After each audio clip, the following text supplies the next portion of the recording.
looking at the C2 FM weather, and what a morning it is. We're talking paradise. Nothing to worry about today. Sunny, high of 85 with a cool breeze.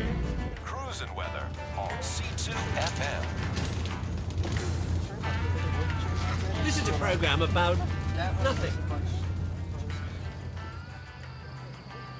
It's about why several times a year, people from all over the world spend their life savings to come to one special picnic spot in the United States so they can stare at the sky for hours.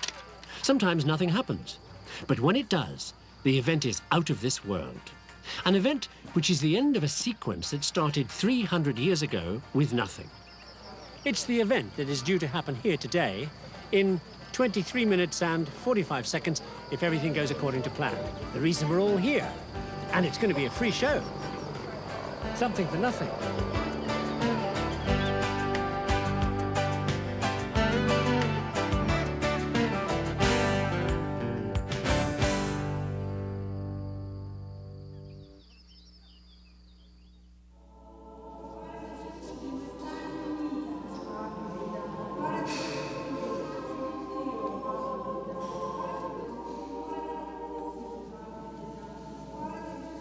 In the middle of the 17th century, if you were within earshot of the Pope here in Rome, you could not talk about nothing.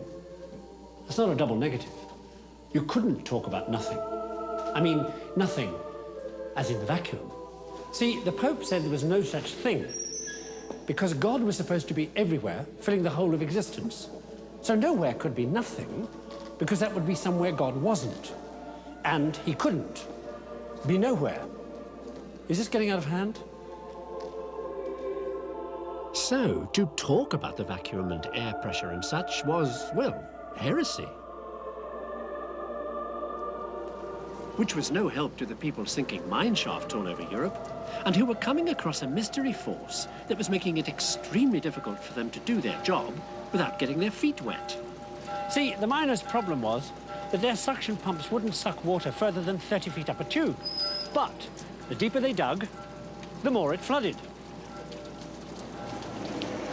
Now, a pupil of Galileo's called Torricelli reckoned it was probably air pressure. Now, this isn't real, but it'll give you the idea. You suck some liquid up the straw, let it go, and most of it runs out. But because of the air pressure on the surface of the liquid, some of it still remains supported some way up the tube. OK, so there was such a thing as air pressure. The question was, did it get less the higher you went? So they went up a mountain with some mercury in a tube. And sure enough, as they went up, the air pressure on the surface of the mercury went down, and so did the level of the mercury in the tube. They'd invented the barometer. And then they noticed the empty bit at the top of the tube. The impossible. The thing the Pope said didn't exist. The vacuum. Well, you won't be surprised to know that the barometer immediately became a Protestant project, given the religious climate here in Rome. And speaking of climate, it didn't take them long to realize that while you got falling mercury from low air pressure up a mountain, you also got falling mercury from low air pressure in bad weather. But it would take 200 years and a mega disaster for them to do anything with that fact. The weather-related disaster happened on November the 13th, 1854, during the Crimean War. And the results were so appalling, the British government tried the first ever propaganda cover-up with these specially posed pictures of happy troops relaxing at the front. The papers got hold of the real story and brought the government down. The entire British Army supply fleet had been sunk by a hurricane that a weather forecast could have predicted almost as easily as we can today. They had the tools to do it, like the barometer, but nobody bothered. So thousands died. Well, that did it. Official national weather forecasting kicked off literally the following week, without which the event for which we all came today couldn't happen. Still, perfect weather for it. So anyway, on with the story. 19th century forecasting couldn't have come at a better time for the English. Well, those of them in London's Oxford Street.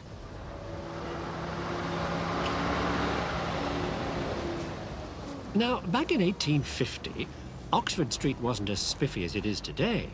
They were shoveling 24 tons of horse manure off it every 24 hours for a start. So you can imagine what it was like when it rained. And then a Scotsman called John McAdam invented the blacktop waterproof road surface. Delighted everybody. Well, everybody except certain gents who were less than happy at the prospect of more stormwater runoff now the rainfall couldn't soak into the ground anymore. But at least they now had weather statistics to help. They knew, for instance, that severe storm rainfall could be 6 times the normal. And being number-crazy Victorians, they also knew that annually, Londoners generated 15,208,083 cubic feet of what was euphemistically referred to as flow. I presume you can guess what these unhappy data-gathering gents were up to. Or rather, down to. Yep, sewage. By 1855, they were building this, the biggest sewage network in the world. Because it was either do that, or things were going to become what can only be described as indescribable. Now, the key problem in building a sewer, as I'm sure you know, is good old flow. Too little and it, so to speak, doesn't move along. Too much and, well, I don't have to spell it out. So they built for statistically average fluctuations in what they called various freely discharging foul matters. Nice turn of phrase, eh? Plus a bit for storms.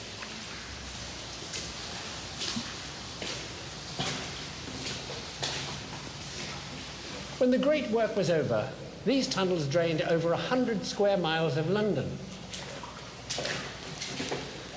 Where would we be without them?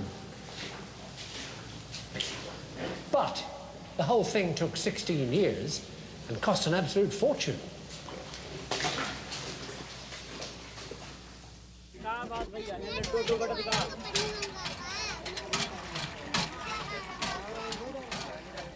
Now, the English only spent that kind of money because they were desperate for any kind of sanitation, because of a terrifying disease they'd imported from India, cholera. Terrifying because by mid-19th century it had killed 100,000 people in England and they hadn't the faintest idea what caused it or how to stop it. Truth was, the population wasn't in a fit state to fight off a cold, never mind a killer epidemic from India. Just like the Third World today, back then, English country people had poured into the industrial cities looking for work. And when cholera struck, they were living in filthy slums, ragged and starving, packed by the dozen in one-room shacks swimming in sewage. And this is downtown 19th century London I'm talking about. The frightened Victorians tried everything, even cricket.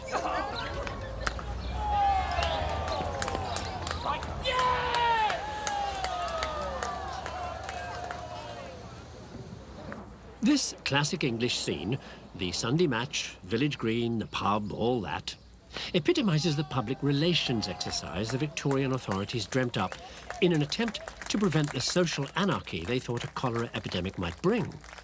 They thought up slogans for people to cling to, like fair play, stiff upper lip, the straight bat, jolly good sport, all that. All those myths people still believe about the English, including the English. On a more pragmatic level, the government also cancelled the excise tax on soap. Sales doubled overnight. Maybe washing would prevent cholera. Cleanliness, now more affordable, was suddenly next to godliness.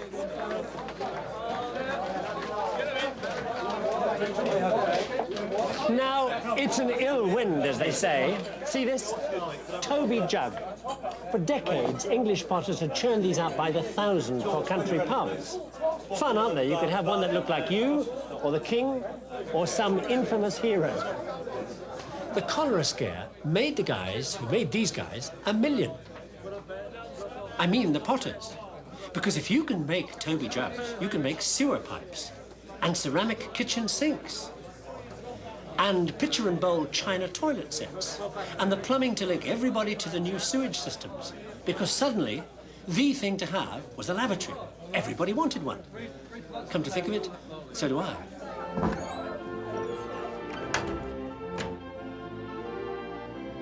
Of course, being Victorians, they wanted their lavatories respectable. So the manufacturers made them in decorous white vitreous china, painted with designs called, with a perfectly straight face, Magnolia, Wild Rose, Morning Glory. For those more concerned with their sanitary efficiency, high-tech names included Directo, Rapide, and Deluge. The first properly modern ceramic flush lavatories were sold in 1884 by George Jennings. The most successful introduced the oval seat design known today to every bottom in the Western world. Inspired, apparently, by a picture frame.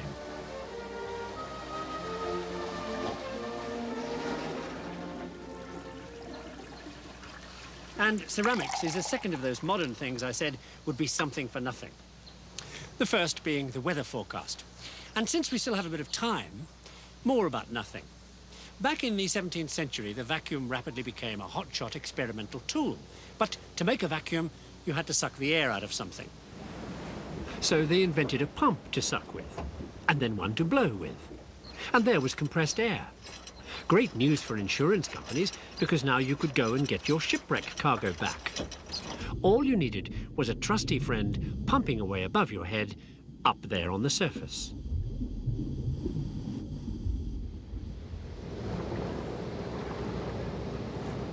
One day in 1858, a young American entrepreneur called George liked the look of a girl who was selling magazine subscriptions, so he bought one. The very first copy he read had a story in it about an amazing new use for compressed air, but not underwater, under mountain. The magazine story was all about the knockout new compressed air drills being used for the first time ever to cut a hole through the Alps. Bingo, thought George, or something like that.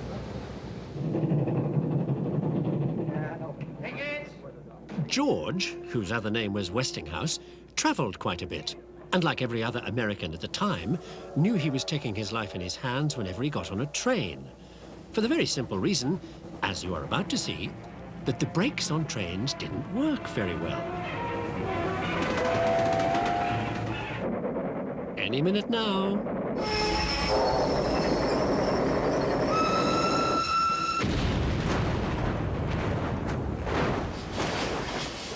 Well, you get the point. In 1869, the Westinghouse compressed air brake meant you didn't have to get off trains this way anymore. George used compressed air to hold back a sprung piston in a cylinder below each coach. In an emergency, you released the air pressure and the piston slammed shut, putting on the brake. The air brake let them run so many trains, Westinghouse needed electricity generators to power new signalling systems and all the lights they needed, which is why he took up with a guy called Nikola Tesla, who solved the problem by designing the world's first hydroelectric power station under a waterfall. Westinghouse installed Tesla's power generators here at what has to be the most spectacular source of electricity in the world.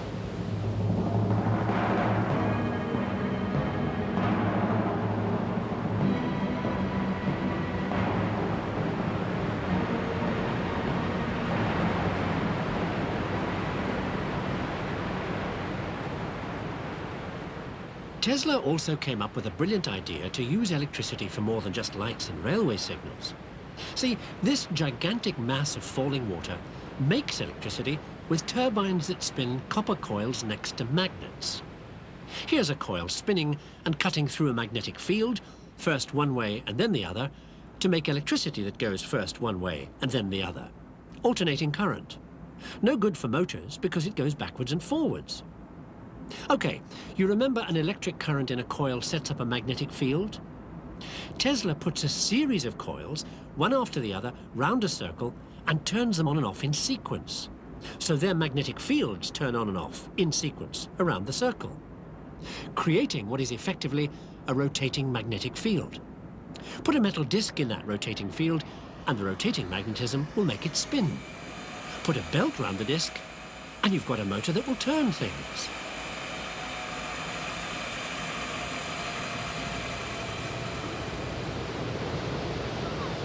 But the really great thing about Tesla's electric motor was that there were no moving parts, and it came in all sizes. I mean, there's one running this toy, look. And back then, a small electric motor was just what boat builders were looking for, but not this kind of boat. Or this kind of boat. This kind of boat.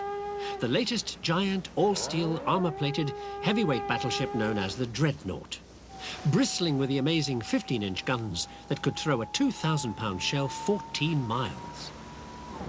Now, at that distance, on a heaving sea, aiming wasn't exactly easy. Tesla's little motor solved that problem because it would keep a new gun-aiming gizmo called a gyroscope spinning. The gyroscope would sense the roll of the ship and compensate for it.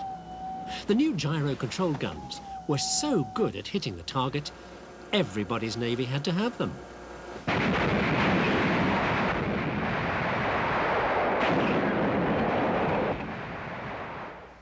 So this time, the something for nothing is the gyro.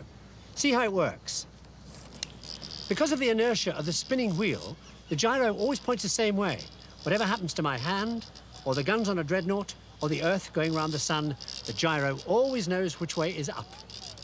Okay, one last trail, starting back with the nothing we began with. You remember how the vacuum got everybody all worked up about air? Also about the lack of it. For instance, for some strange reason, animals and plants, well, died in a vacuum. And you couldn't hear bells in one.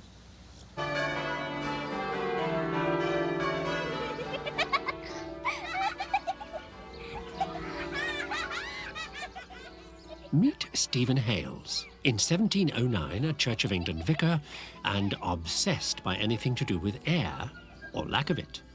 His mission, to discover how plants breathed. He reckoned air was carried around plant bodies by their sap. Question then was, what was it that moved the sap around? So night and day, for 10 obsessive years, Hales fed and watered his subjects and monitored their horticultural particulars.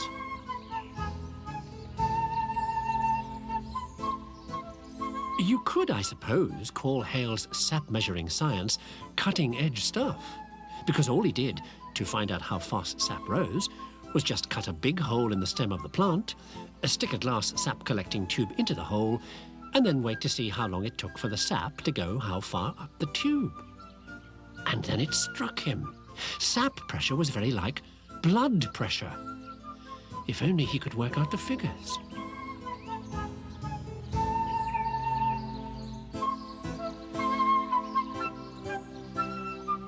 After a number of experiments better not discussed in front of the children, Hales announced that blood pressure in your veins moved your muscles.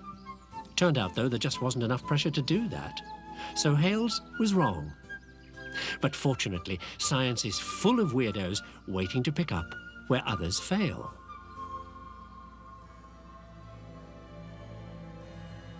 Like the guy who spent most of his life in this strange wooden operating theatre filled with wax statues in Bologna, Italy. Luigi Galvani, professor of anatomy and crazy about muscles. If it wasn't blood pressure that moved muscles, maybe it was some invisible force. So was it some form of electricity?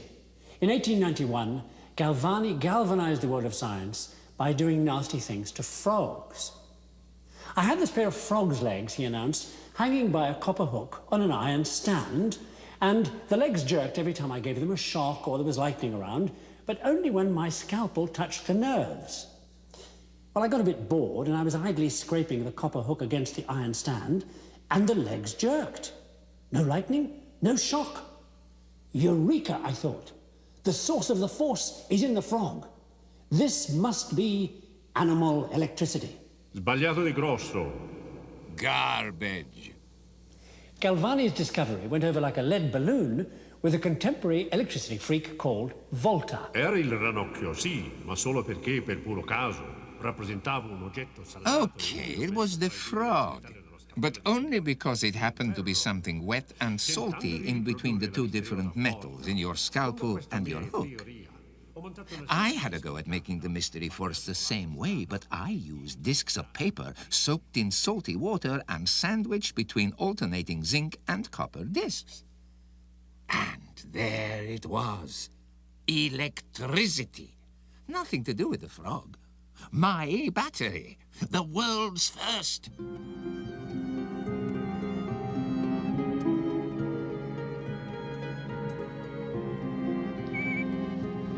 Roger, Jerry. Everything's looking real good to us up here. Copy that flight, same to us. Copy that. That's affirmed down here as well. And flight payload. The battery is the last of those modern something-for-nothing inventions that brings us here now, where it's finally time for what we came here to see. The one thing that could only exist when all those inventions came together. Weather forecasting, ceramics, the gyro, and the battery.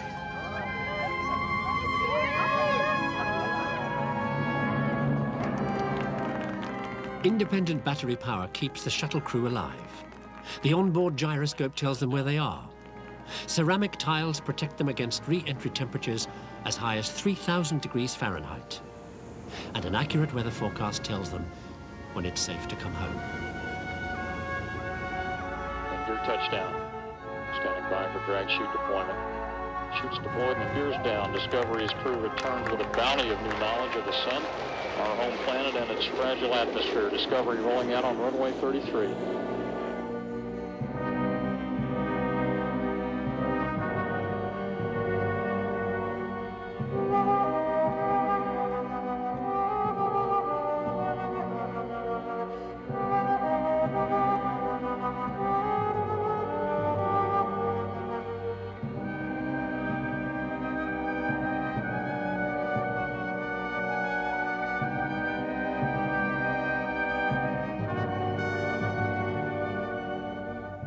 Copy, wheel stop Discovery, and you got a bunch of smiling faces in the room here. That was a beautiful piece of flying, Ken. And welcome home to the crew after a super mission.